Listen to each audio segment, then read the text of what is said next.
siaga bencana. Nah, pada video kali ini kita akan membahas mengenai mitigasi bencana nih, terutama di bencana gempa bumi.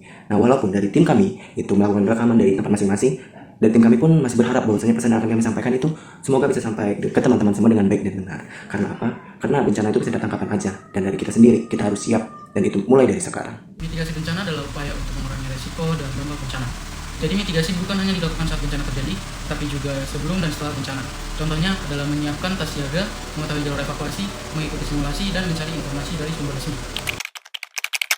Jujur, kalau dengar kata gempa itu, aku langsung panik, dan kadang-kadang orang juga langsung lari tanpa melihat ada sedikit. Padahal kalau panik itu bisa membahayakan sekitarnya, seperti berlari saat guncangan masih kuat, atau berdiri di dekat kaca, atau menyebabkan berita yang belum jelas. Nah, karena itu kita perlu kesiapsiagaan. Semakin siap kita sebelum bencana, semakin kecil risiko yang bisa terjadi. Kesiapsiagaan dimulai dari hal sederhana, seperti memahami jenis bencana di sekitar kita, berdiskusi dengan keluarga, mengetahui tempat berlindung, dan menyepakati titik kumpul jika harus evakuasi. Salah satu hal penting dalam mitigasi bencana adalah mendapatkan informasi dari sumber yang terpercaya. Untuk informasi gempa bumi, cuaca ekstrim, peringatan dini maupun tsunami, kita bisa mengacu pada BMKG, yaitu Badan Meteorologi, Klimatologi, dan Geofisika. Kita bisa memantau informasi melalui website BMKG, aplikasi info BMKG, ataupun media sosial resmi dari BMKG. Jangan mudah percaya pada pesan berita yang tidak jelas sumbernya. Misalnya informasi yang menyebutkan gempa akan terjadi pada jam tertentu tanpa sumber resmi. Sebelum membagikan informasi, ada baiknya kita cek dulu kebenarannya. Oke, agar kegiatan mitigasi kita berjalan dengan baik, dari kami itu perlu ada yang namanya koordinasi. Jadi dalam tim siaga kita itu udah memiliki masing-masing tugasnya gitu.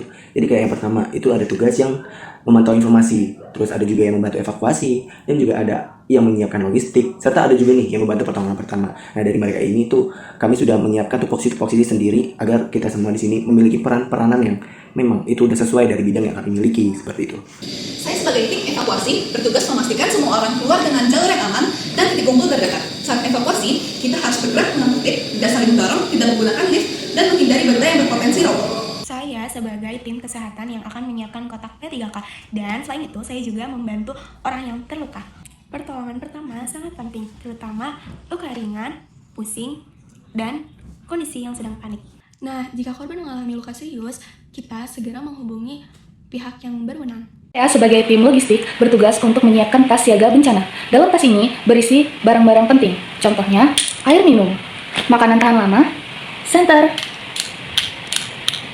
baterai, obat-obatan pribadi, masker, pakaian, peluit, uang, dan dokumen penting. Tas siaga sebaiknya diletakkan di tempat yang mudah dijangkau dan terlihat, seperti di sebelah kasur, atau di dekat pintu, di atas lemari, dan sebagainya. Jangan panik, tetap siaga, dan ikuti informasi resmi. Saat gempa terjadi, hal pertama yang harus dilakukan adalah tetap tenang. Jika dalam ruangan, jangan langsung berlari saat guncangan masih kuat. Lakukan 3 langkah ini: beruntuk, berlindung, bertahan. Beruntuk agar tubuh lebih seimbang, berlindung di bawah struktur yang kuat, lalu bertahan sampai guncangan berhenti. Jadi kalau terjadi gempa, harus menjauhi kaca atau lemari dan menunggu sampai guncangan berhenti. Setelah itu baru lewat jalur evakuasi dengan tertib. Berarti yang penting bukan siapa yang paling kembali, tapi siapa yang paling tepat langkahnya. Benar sekali, setelah gempa berhenti, kita tetap harus waspada terhadap gempa susulan. Jangan kembali ke bangunan yang retak atau rusak. Jika berada di daerah pantai dan merasakan gempa kuat atau lama, segera menjauh dari pantai dan menuju tempat yang lebih tinggi sambil mengikuti arahan resmi. Mitigasi bencana juga perlu direncanakan. Beberapa kegiatan yang bisa dilakukan antara lain membuat poster edukasi, melakukan simulasi evakuasi, mengecek jalur keluar, menyiapkan tas siaga, dan membuat daftar nomor darurat. Kegiatan ini bisa dilakukan di rumah, sekolah, maupun lingkungan sekitar. Karena kita tidak bisa berkumpul secara langsung, kampanye edukasi tetap bisa dilakukan secara online. Misalnya membuat video seperti ini, membagikan poster digital, atau membuat pesan singkat tentang langkah aman saat bencana. Jadi, walaupun dari tempat berbeda, kita tetap bisa menyebarkan informasi yang bermanfaat. Oke, mungkin dari pembahasan tadi kita belajar bahwa mitigasi bencana itu membutuhkan koordinasi, di mana sumber daya manusia yang siap, terus kegiatan yang direncanakan, dan informasi yang dari sumber terpercaya seperti BMKG. Semua itu penting agar kita tidak panik dan bisa mengambil yang namanya keputusan yang benar saat keadaan yang sangat darurat. Bencana memang tidak bisa dicegah, tetapi resikonya bisa dikurangi.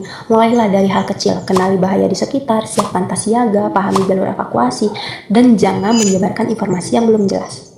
Jangan panik, tetap siaga, dan ikuti informasi resminya.